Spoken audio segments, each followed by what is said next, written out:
Hello everyone, আসসালামু আলাইকুম। সবাইকে আমন্ত্রণ জানাচ্ছি আমাদের নিয়মিত আয়োজন নারী উদ্যোক্তার সাফল্য অনুষ্ঠান এবং সাথে আছি আমি হাসিনা হাসান নাহা। প্রিয় দর্শক, প্রতি পর্বেই আমাদের স্টুডিওতে একজন নারী উদ্যোক্তা আমন্ত্রিত থাকে। আজকে আমাদের স্টুডিওতে আমন্ত্রিত আছেন শাকিয়া হাসমি। পুরো অনুষ্ঠান জুড়েই তিনি আমাদের সাথে থাকবেন এবং তার জানা অজানা সকল তথ্যগুলো আমরা জানবো। তিনি কিভাবে একজন সফল নারী উদ্যোক্তা হয়ে উঠলেন সেই গল্পটাও আমরা তার কাছ থেকে শুনবো। চলুন দর্শক, আমরা চলে যাই সাকিয়া হাসমি আপুর কাছে। কেমন আছেন আপনি? জি আপু, আলহামদুলিল্লাহ। আপনি ভালো আছেন? হ্যাঁ, একটু ভালো আছি। কি নিয়ে ব্যস্ততা চলছে? এই তো আছি। আমি কাজ করছি হচ্ছে নকশি পিঠা আর নকশি পোশাক নিয়ে। ও, খাবার আর ক্লথিং, জি, মানে ফুড এন্ড ক্লথিং দুইটা বোথ? জি, জি, আচ্ছা, তাহলে তো অনেক ব্যস্ত সময় পার জি। করছেন। একটু ব্যস্ততা চলছে কারণ পুরাটাই আমি একা করতেছি। নিজেই করছেন জি, জি। সবকিছু? তো আপনার উদ্যোগের নামটা কি? আমার উদ্যোগের নাম হচ্ছে নানাবিধ। নানাবিধ? জি, আমি আসলেই নানাবিধ? জি, নানাবিধ পণ্যের সমাহার আবার জি। মানে পেজে, এবং এটা কি অনলাইন না অফলাইন অনলাইন দুইটাই? অফলাইন দুটোই চলছে। দুটাই বোধ। ও জি, জি। আচ্ছা। তো এই উদ্যোগটা কবে থেকে শুরু করেছেন? 2020 সাল থেকে। 2020 সাল থেকে? জি, 5 বছর। জি। ও, কি কি জিনিস আছে এখানে? কি কি আমার পণ্য আছে? উদ্যোগে আছে নকশি পিঠা, বাঙালি যত ধরনের পিঠা আছে সব ধরনের পিঠা, আর হুম। হাতে নকশি করা পোশাক, পাঞ্জাবি, শাড়ি, বাচ্চাদের ড্রেস, মানে সব নকশি করা কাজ করা, হ্যান্ড পেন্ট ব্লক থেকে শুরু করে সুই সুতার কাজের যত পোশাক আছে সব পোশাক। এগুলো কি আপনি নিজেই করেন না হ্যাঁ, আপনার আমি লোকজন নিজে করি। আছে? মাস্টার কপিটা আমি নিজে করি, আর বাকিগুলো আমার কয়েকজন কর্মী আছেন কর্মীরা তারা করে? করেন। তার মানে আপনি নিজে যেমন নিজের কর্মসংস্থান করছেন, জি, ঠিক তেমনি আপনি আরো মানুষের হ্যাঁ, আমার যারা সাথে আপনার আর সাথে 5 জন আছে কাজ করছে। তাদেরও কর্মসংস্থান করছেন। আসলে চেষ্টা দর্শক, করছি আমি। যারা উদ্যোক্তা হয় তারা আসলে এমনই।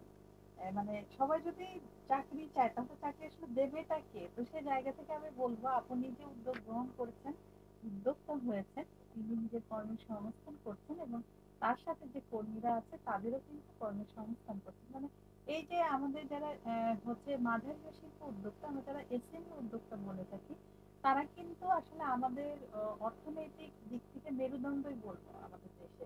কারণ এই এসএমই উদ্যোক্তারাই কিন্তু এই যে দেখলেন না, অর্থনীতির উপর কত বড় প্রভাব পড়ছে, বেকারত্ব দূর করছে, কর্মসংস্থান করছে, এবং ইনাদের যে প্রোডাক্ট গুলা দেশে তৈরি হচ্ছে এগুলো কিন্তু দেশের বাইরে যাচ্ছে। যেমন নকশি, এটা কিন্তু আমাদের একটা ঐতিহ্যকে বহন করে। তো এটা যখন বিদেশিরা পাচ্ছে, আমাদের দেশকে যেমন দেশের পণ্য প্রচার করা হচ্ছে, ঠিক তেমনি কিন্তু সেখান থেকে যে অর্থটা আসছে, আমাদের বৈদেশিক মুদ্রাও কিন্তু অর্জন হচ্ছে। তো অর্থনীতির মেরুদণ্ড আমি বলবো এসএমই উদ্যোক্তা। আপনি কি বলেন? জি আপু, একদম ঠিক। শেয়ার এখন করুন। আমরা তো এসএমই মানে ক্ষুদ্র, হুম, আমাদের একটু ফাইনান্সিয়াল সাপোর্ট হলে একটু ভালো হুম, হয়। এখন আমরা যেভাবে সাপোর্টটা পাই হুম, সেখানে দেখা যায় যে একটা বড় অ্যামাউন্ট আনতে গেলে আমাদেরকে একটা সিকিউরিটি দিতে হয়, কিন্তু হুম, আমরা তো এসএমই, আমরা সিকিউরিটিটা দিব কোত্থেকে? হুম, হুম। এটা আমাদের জন্য খুব নেগেটিভ একটা সাইড। সাইড হয়ে হ্যাঁ, যাচ্ছে। নেগেটিভ একটা সাইড, যে আমরা যদি একটু বড় হতে চাই, এখন যেহেতু আমরা মেয়ে মানুষ, নারী, হুম, সেক্ষেত্রে কিন্তু পরিবার থেকেও একটু বাধা আসতেছে হুম। আমাদের। হাজব্যান্ড সেভাবে সাপোর্ট করতে চায় না, আর এত ফাইনান্সিয়ালি সাপোর্ট সিকিউরিটি করতে চায়। সেই বা কিভাবে দিবে? হ্যাঁ, ওইটাও আছে, আবার বাধাও আছে। সেক্ষেত্রে আমি বলবো যে যদি সিকিউরিটিটা কম রেখে আমাদেরকে ফাইনান্সিয়াল হেল্প করতে পারে, সাপোর্ট দিতে পারে, সেক্ষেত্রে আমরা আরেকটু আগে যেতে পারবো। আরেকটু না, অনেক দূরই আগে যেতে পারবো। আচ্ছা, আপনার কি মনে হয় এই যে ঋণগুলো যেগুলো এসএমই উদ্যোক্তার খাতে আসে, সেগুলো কি আসলে বড় বড় প্রতিষ্ঠানগুলো পেয়ে যাচ্ছে? এরকম কিছু হচ্ছে হ্যাঁ, কি এরকম এখন? কিছু তো হচ্ছেই। আচ্ছা। কারণ আমরা শুনতেছি যে আমাদের জন্য বাজেট আসতেছে, সুবিধা আসতেছে, কিন্তু আমরা তো পাচ্ছি না। হুম, হুম। এখানে আমরা একটু অসুবিধায় আছি। আচ্ছা, এমন কি আছে যে ওনাদের কি প্রচারটা কম, না শুধু ওনারা প্রচার করছে কিন্তু আপনারা ওইটা ঠিক করতে পারছেন না, নিতে পারছেন না? এরকম দুটোই আছে, কিছু? কারণ আমরা উম, শহরে যতটা প্রচার হয়, প্রত্যন্ত এলাকায় কিন্তু ততটা হুম, প্রচার হয় না। সেক্ষেত্রে আমরা একটু পিছিয়ে আছি। হুম। মানে দুটোই আমরা সমস্যার সম্মুখীন হচ্ছি। আর একটু প্রচার বেশি হলে, আর যারা বড় উদ্যোক্তা আছেন তারা যদি একটু হেল্পফুল হয়, তাহলে হুম। আমরা অনেকটা আগায় যেতে পারি। এই যে হচ্ছে লোনের যে বিষয়টা, অতিরিক্ত সুদের কারণে কিন্তু লোনটা হ্যাঁ, নিতে আমরা উদ্যোক্তারা ভয় ঝুঁকি পাই। নিতে ভয় পায়। আমরা ভয় কারণ পাই। সে ভাবে যে এই যে 5 বছরের মধ্যে একটা মানে ধরা একটা নিয়ম যে 5 বছর এটার মধ্যে তাকে পরিশোধ করতে হবে।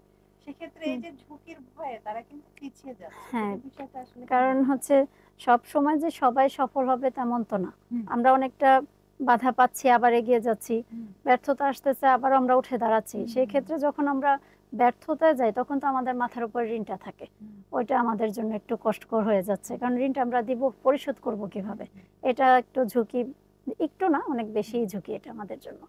সে দর্শক, আমি সবারই দৃষ্টি আকর্ষণ করছি, আপনি কিন্তু অনেক সুন্দর সুন্দর পয়েন্ট বলেছেন। আমরা যারা ক্ষুদ্র ও মাঝারি উদ্যোক্তা মানে এসএমই উদ্যোক্তা, আমাদের জন্য আসলে বড় পরিসরে লোন নেয়া, ঝুঁকি নেয়া আসলে এটা হয়ে উঠছে না। কারণ অনেকেই ভাবছে যে আমরা যদি এই যে 5 বছর মেয়াদি যে হচ্ছে লোনগুলো আছে সেগুলো যদি নিই, আমরা যদি দেউলিয়া হয়ে যাই সেক্ষেত্রে তো মানে লসই লস। তো এই জায়গা থেকে আমার মনে হয় আমি সরকারি কর্মকর্তা যারা আছেন বা আমাদের যারা রাষ্ট্র পরিচালনা করছেন সবারই দৃষ্টি আকর্ষণ করছি। আসলে লোনগুলো যদি এমন হতো দীর্ঘ মেয়াদে, যেমন আমরা উন্নত বিশ্বে দেখতে পাই যে 15 বছর, 20 বছর, 30 বছর, এমনও কিন্তু লোনের একটা মেয়াদ থেকে এসএমই যারা যারা উদ্যোক্তা তাদের জন্য।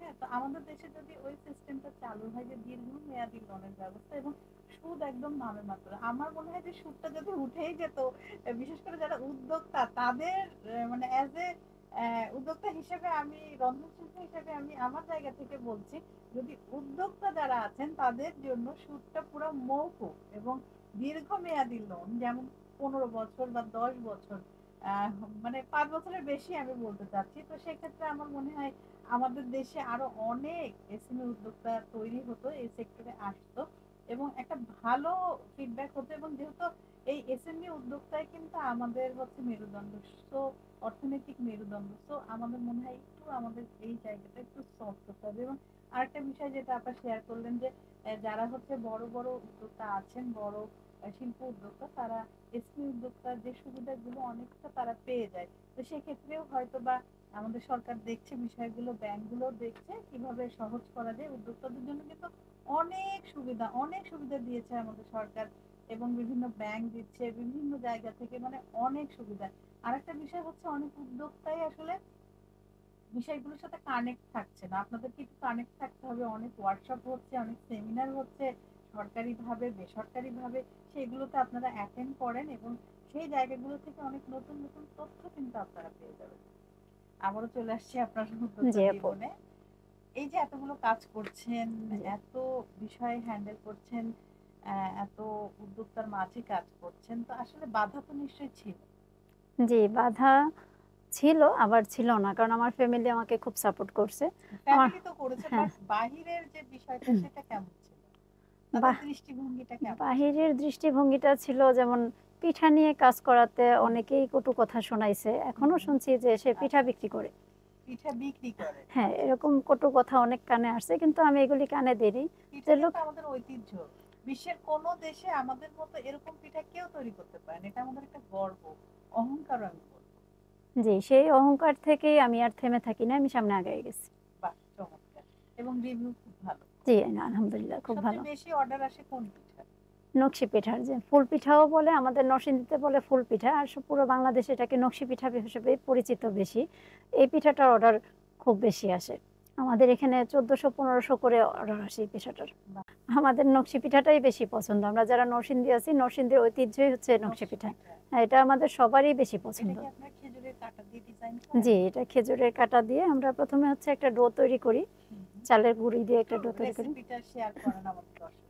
আমরা আতপ চালটাকে গুঁড়ি করি ১ম এ। গুঁড়ি করার পরে ওটাকে সিদ্ধ করে একটা কাই তৈরি করি বা ডো। কাই বা ডো তৈরি করে ওটাকে ছোট, ছোট রুটির লেচি বেলে পরে খেজুর কাটা আর কাটুনির সাহায্যে এটাকে নকশি করে তেলে ভাজি। তেলে ২ বার ভাজতে হয়। উপকরণের পরিমাণটা একটু বলুন। আমাদের ১ কেজি আতপ চালে আমাদের প্রায় ২৪ টার মতো পিঠা হয় মাঝারি সাইজের। আচ্ছা, এটা আসলে সেল করবে কিভাবে? এটা হচ্ছে যদি অনেক বেশি আসে, কেউ কেজি হিসেবেও নেয়, কেউ পিস হিসেবেও নেয়। সাধারণত আমরা পিস হিসেবেই সেল করি। আমরা ৩ টা সাইজ করি, বড়, মাঝারি, ছোট। ৩ হুম, টা সাইজে ৩ টা প্রাইজিং হয়। আচ্ছা। কিন্তু নরসিংদী হওয়াতে প্রত্যন্ত এলাকা হওয়াতে একটু প্রাইসটা ওখানে কম। আবার আমরা ঢাকাতে যখন মেলায় অংশগ্রহণ করি তখন দেখি পিঠাটার খুবই চাহিদা আছে এবং প্রাইসও অনেক বেশি। হুম। কিন্তু আমরা নরসিংদীতে অত প্রাইস পাই না, কিছু কম। দর্শক, আপু কিন্তু উনার দারুণ যে নকশি পিঠা সবচেয়ে বেশি অর্ডার আসে সেই রেসিপিটি আপনাদের সাথে শেয়ার করেছেন। আপনারা অবশ্যই বাসায় ট্রাই করবেন এবং কেমন হয় রেসিপির ছবি সহ আমাদের কমেন্ট বক্সে দিবেন। এবং আপুর জন্য একটা জোরে করতালি হয়ে যাক, এত সুন্দর একটি রেসিপি আমাদের সাথে শেয়ার করলো। আপু অনেক ধন্যবাদ, আপনি এই রেসিপিটি শেয়ার করেছেন। এবং আপনি তো হচ্ছে পিঠা নিয়ে কাজ করছেন জি, আর এবং করছেন নকশি কাজ, নকশি পোশাক। পোশাক। জি, তো আপনি আসলে ঐতিহ্যকে কিন্তু তুলে ধরছেন।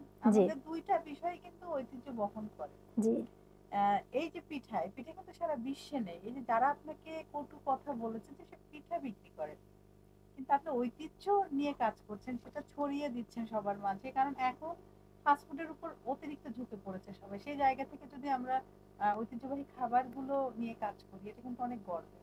সো এদেরকে আপনি কিভাবে হ্যান্ডেল করেছেন, যারা এ ধরনের কথা মানে বলেছে? ওরা ওদের কথা বলেছে, আমি ওদের কথা শুনিনি। যে শোনেননি, পিছনে আপনি বলেছে, তো আপনার সামনে কাজ এসে করে কেউ বলেনি, গিয়েছেন। পিছনে বলেছে তো হুম, পিছনে বলেছে, পিছনেই বলো, আমার কানে তো আর সরাসরি এসে বলছো না, আমি আমার কাজ করে যাব, হুম। থামবো না আমি।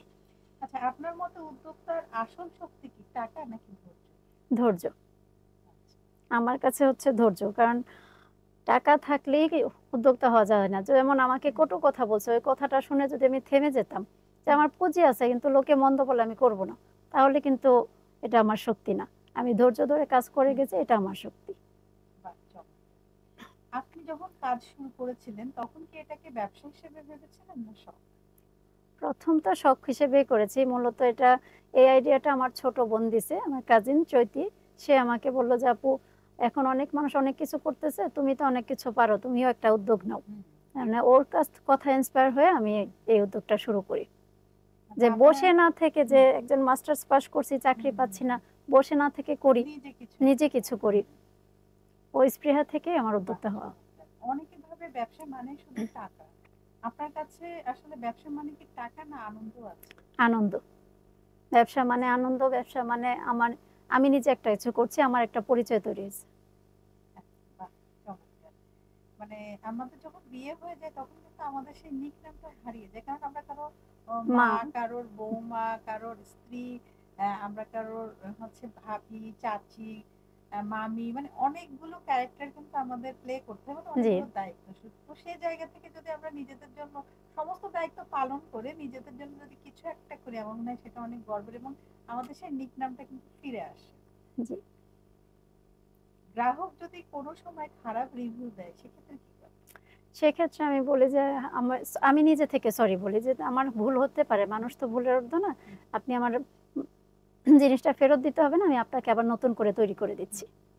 আপনি যখন নতুন কিছু তৈরি করেন তখন কি সবসময় ব্যবসার কথা মাথায় রাখেন, না একেবারে নিজের মনের মতো করে কাজ করেন? নিজের মনের মতো করে কাজ করি। মনের মাধুরী হ্যাঁ, মিশিয়ে মনের কাজ মাধুরী করেন? মিশিয়ে, কারণ আমার কাজটা হচ্ছে নকশি, হুম, পোশাকেও নকশি, পিঠাতেও নকশি। হুম। সেখানে মনের মাধুরী না থাকলে কাজটা সুন্দর হবে হবে না, না আমার। ভালোবাসতে হবে। ভালোবাসা, ভালোবাসা থেকেই করি। অবশ্যই অনলাইনে ব্যবসা চালানো সহজ হলেও অনেকটা ঝামেলাও।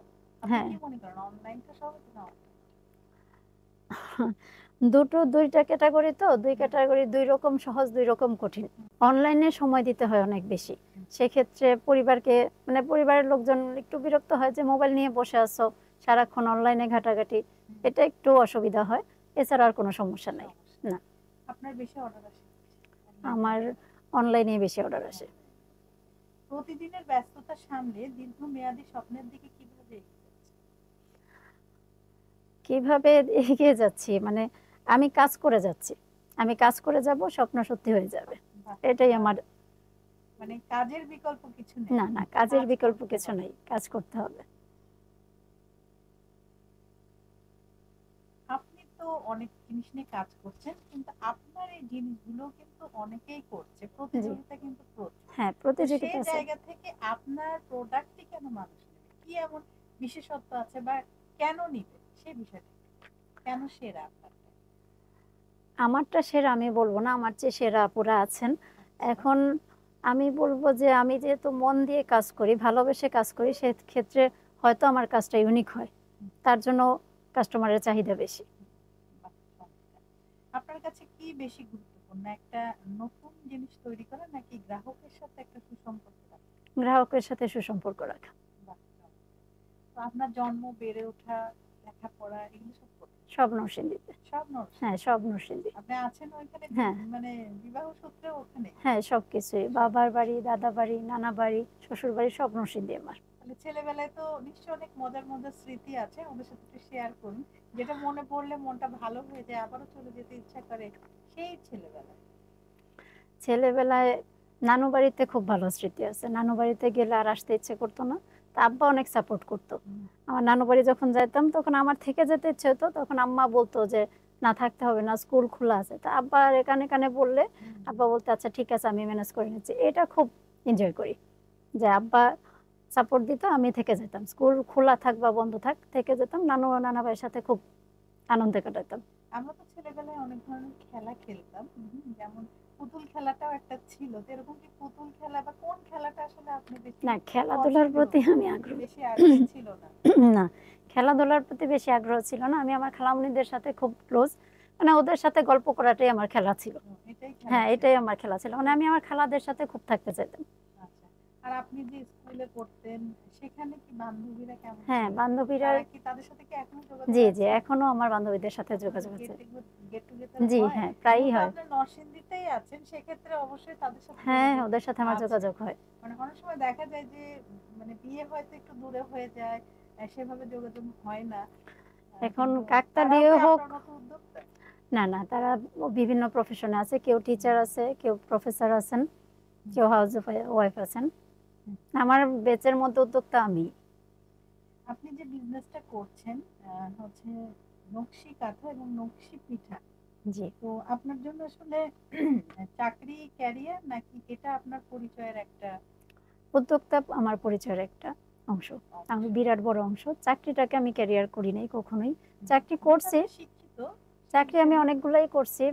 বাট একটা, আপনার ভালো লাগে না, নিজে কিছু নিজের করতে চেয়েছেন। করার মধ্যে, নিজের মতো কাজ করার মধ্যে আনন্দ বেশি, অন্যের অধীনে কাজ করে আনন্দ এবং নাই। ওই যে গদবাঁধা একটা টাইম সকালে এবং বিকালে, ওই টাইমটা আসলে হ্যাঁ, ওই মানে সবসময় টাইমটা হয় না। না। আর বিশেষ করে যখন বাচ্চা হয়ে যায়, একজন মার কিন্তু অনেক দায়িত্ব। জি, তো সেইটা কিভাবে হ্যান্ডেল করে দেবেন? এটা হচ্ছে আমার পরিবার আমাকে খুব সাপোর্ট করে, তার জন্য আমাকে এটা হ্যান্ডেল করা খুব সহজ। আচ্ছা, আপনার কয় বাচ্চা? আমার 2 বাচ্চা, এক ছেলে এক মেয়ে। তারা কি করছে? আমার ছেলে ক্লাস 8-এ পড়ে আর মেয়ে ক্লাস 2-তে পড়ে। আচ্ছা, এখানে প্রশ্ন হলো, আপনি নিজে একজন উদ্যোক্তা, আপনি জব সেক্টরে ছিলেন কিন্তু আপনি এটা কন্টিনিউ করেননি, আপনার ভালো লেগেছে উদ্যোক্তা জীবন। তো হ্যাঁ, আপনি কি আপনার সন্তানদের ভবিষ্যতেও কি চিন্তা করছেন তারাও উদ্যোক্তা হবে? তাদের কি ওইভাবে বড় করছেন, ওই মন মানসিকতা দিয়ে যে হ্যাঁ, মানে আমার, নিজে নিজের কর্মসংস্থান করবে এরকম? হ্যাঁ হ্যাঁ, আমার ছেলেটা আমার খুব সাপোর্ট করে। প্রায় সময় আমি ওকে দিয়ে ডেলিভারি দেওয়াই। আমার প্যাকেজিং থেকে শুরু করে, বাজার থেকে শুরু করে আমার ছেলেটা আমাকে সব কাজে সে সাহায্য এখন করে। থেকেই ট্রেনিং হ্যাঁ, পেয়ে এখন থেকেই গিয়েছে। ট্রেনিং পেয়ে গেছে। আর মেয়ে বলে যে আমিও তোমার মতো উদ্যোক্তা হব। বাহ, ওকে আমি ওই অ্যাম্বিশন দেই নাই, কিন্তু ও নিজে থেকেই ওরে বলতেছে যে আমি ছোট উদ্যোক্তা, আমি তোমার মতো উদ্যোক্তা হব। আচ্ছা, দর্শক আসলে সামনে যে ভয়াবহ অবস্থা আসছে, আমাদের এত বেশি জনসংখ্যা, তো বেকারত্বের হারও কিন্তু দিন দিন বাড়ছে। তো আমাদের যারা ছেলে মেয়ে আছে এবং যারা নতুন জেনারেশন আছে, তাদেরকে আসলে আমাদের ওইভাবেই মন মানসিকতা ওইভাবে ওদের বড় করে তুলতে হবে। উদ্যোক্তা যে হবে সেই বিষয়টা তার সাথে শুরু থেকে আমরা তাকে ওইভাবে, যেমন আপা তার বিভিন্ন অ্যাক্টিভিটিস এর মধ্যে কিন্তু তার ছেলেকে ইনভলভ করছে, তার মানে তার মন মানসিকতা সেভাবে বড় হচ্ছে। তো আমার মনে হয় যে আমরা যদি স্কুল পর্যায়ে, কলেজ পর্যায়ে, ভার্সিটি পর্যায়ে যদি আমরা একটা আলাদা সেশনই রাখি যে উদ্যোক্তার একটা সাবজেক্টই থাকে আলাদা, সেক্ষেত্রে কিন্তু স্কুল থেকে বাচ্চাদের ওই মন মানসিকতা বড় হবে যে না, আমি একজন উদ্যোক্তা হবে বড় হয়ে, এবং এটা খুব সম্মান। কি বলেন আপনার? জি আপু, এটা খুব সম্মানের, নিজের পরিচয় তৈরি করা তো খুব সম্মানের। হ্যাঁ, অবশ্যই। এবং আমার মনে হয় এটা ছোটবেলা থেকে করতে হবে, হ্যাঁ বাচ্চাদের মনের মধ্যে এই জিনিসটা হ্যাঁ ঢুকাতে হবে, তাহলে ওদের এবং ট্রেনিংও দিতে হবে তাদের, বিভিন্ন স্কুল পর্যায়ে বিভিন্ন ট্রেনিং এর ব্যবস্থা রাখলো, যে সে কোন বিষয়ে স্কিল, কোন বিষয়ে পারদর্শী, সে কোনটা পারবে। উন্নত বিশ্বে কিন্তু দেখা দেয়, যেমন দেখা যায় জাপানেও কিন্তু ওই যে স্কুল থেকে, কলেজ থেকে তারা কিন্তু আলাদা ওই মানে সে কোনটা করছে, কারিগরি শিক্ষার প্রতি খুব বেশি ওরা হ্যাঁ, ওরা কারিগরি শিক্ষাতে ইম্পর্টেন্সটা দেয়, প্রাধান্য দেয় বেশি দেয় ওরা। বেশি। হ্যাঁ, তা হ্যাঁ, আমাদের দেশে আসলে এটা খুব কম হচ্ছে, খুব হচ্ছে, কম, কিন্তু বাট ধীর গতিতে আগাচ্ছে কিন্তু এটা। এটা নিয়ে আমাদের কথা বলতে হবে। এই যে আপনারা যারা উদ্যোক্তা আছেন, জি, আপনাদের এত বড় গ্রুপ না, 30,000 মেম্বারের, না, তো আমাদের সেখানে গ্রুপটা হচ্ছে নরসিংদী জেলা নারী উদ্যোক্তাদের মেলা, আচ্ছা 1,65,000। 1 লক্ষ, ও জি, মাই গড, বিশাল বড় গ্রুপ। তাহলে এত বড় গ্রুপের আপনি অ্যাডমিন আছেন। তো আপনি জি, একটা পোস্ট করলে তো এটা প্রচুর ভাইরাল হবে। তো মোটামুটি। আপনারা এ ধরনের তো নিশ্চয়ই পোস্ট করেন জি, উদ্যোক্তা বিষয়ে, মানুষকে দক্ষ করে কিভাবে দক্ষ যে করা যায়। আমরা যারা নতুন উদ্যোক্তা তৈরির জন্য আমরা বিভিন্ন ট্রেনিং এর আয়োজন করে থাকি। তাও ট্রেনিং গুলো আমরা ফ্রি করাই। আচ্ছা হ্যাঁ, ফ্রি করাই। যারা একটু দুর্বল আছে, বোঝে কম, ওদেরকে আমরা একদম হাতে কলমে, যে মোবাইল বোঝে না, অনেক উদ্যোক্তা আছেন যে মোবাইল বোঝে না, ওদেরকে আমরা হাতে কলমে হুম শেখাচ্ছি। হুম আর আমরা প্রতি শনিবার নরসিংদী পৌর পার্কে একটা মেলার আয়োজন করি খোলা জায়গায়। এখানে 100 আপ স্টল হয়। হুম, তা আমরা ওখানে বাহ, এই মেলাটা দেখে আরো মানুষ বুঝছি। ইন্সপায়ার হচ্ছে, উৎসাহ পাচ্ছে যে আমি উদ্যোক্তা হব। আচ্ছা, যারা নতুন আসতে চান তাদের জন্য কি পরামর্শ আছে আপনার কাছে? যারা নতুন আসছে তার জন্য বলবো যে আপনি যে কাজে সবচেয়ে ভালো পারদর্শী সেই কাজটা নিয়ে আগাবেন। যে সবাই করে, যে একজনেরটা দেখে আরেকজন শুরু করে, দেখে করতেই পারে, কিন্তু আপনি যেটাতে দক্ষ বেশি আপনি সেই কাজটা নিয়ে কাজ করেন, তাহলে আপনার জন্য ভালো হবে বেশি। না, অবশ্যই সবাইকেই মানে একটু পড়ালেখা করে আসতে হবে, যে বিষয়ে কাজ করতে চায় সে হ্যাঁ, বিষয়ের উপরে একটু দক্ষতা নিয়ে আসতে হবে, না হলে কিন্তু ফিল্ডে টিকবে না। আর একটা বিষয় বিষয় হচ্ছে যে একটা জিনিস নিয়ে আগে আগাতে হবে। আমি সবই করব তাইলে সেটা হবে না। সেটা ঝামেলা হয়ে যায়। ঝামেলা। সব করা যায়, যে একটার পর একটা, আগে আপনার একটা নিয়ে। ভবিষ্যৎ পরিকল্পনা? আমার ভবিষ্যৎ পরিকল্পনা হচ্ছে আমি আমার কাজটাকে আরো অনেক দূর আগায় নিয়ে যাব, এবং যে নকশি পিঠাটা এটা আমি বিদেশে রপ্তানি করার চিন্তা করতেছি। বাহ, চমৎকার! আপনার জন্য অনেক অনেক শুভকামনা। আমরা কিন্তু কথা বলতে বলতে অনুষ্ঠানের একদম শেষ দিকে চলে এসেছি। জি, আপনার কেমন লাগলো নারী উদ্যোক্তা সাফল্য অনুষ্ঠানে এসে? জি, আলহামদুলিল্লাহ অনেক ভালো লেগেছে। যে আমার কথা শুনে যদি দু একজন মানুষ ইন্সপায়ার হয়, আমাকে দেখে যদি মানুষ আগাতে চায়, সেটা আমার জন্য খুব সুখের একটা জিনিস, গর্বের একটা জিনিস। আমিও এই প্রোগ্রামে এসে খুব আনন্দ পেয়েছি, এবং আপু আপনার সাথে পরিচিত হয়ে খুব ভালো লাগছে। থ্যাংক ইউ সো মাচ আপা। আবারও নতুন কোনো আয়োজনে আপনার সাথে দেখা হবে। ইনশাআল্লাহ। ভালো থাকবেন। জি আপু, আপনিও ভালো থাকবেন। Thank you. দর্শক, আপনারা যারা এতক্ষণ আমাদের সাথে ছিলেন, পাশে ছিলেন, আপনাদের সবাইকে অসংখ্য ধন্যবাদ। আবার নতুন কোনো অতিথিকে নিয়ে আপনাদের সবার মাঝে আমি হাসিনা হাসান নাহার উপস্থিত হব। ততক্ষণ পর্যন্ত আপনারা সবাই ভালো থাকুন, সুস্থ থাকুন এবং আমাদের সাথে থাকুন। আল্লাহ হাফেজ।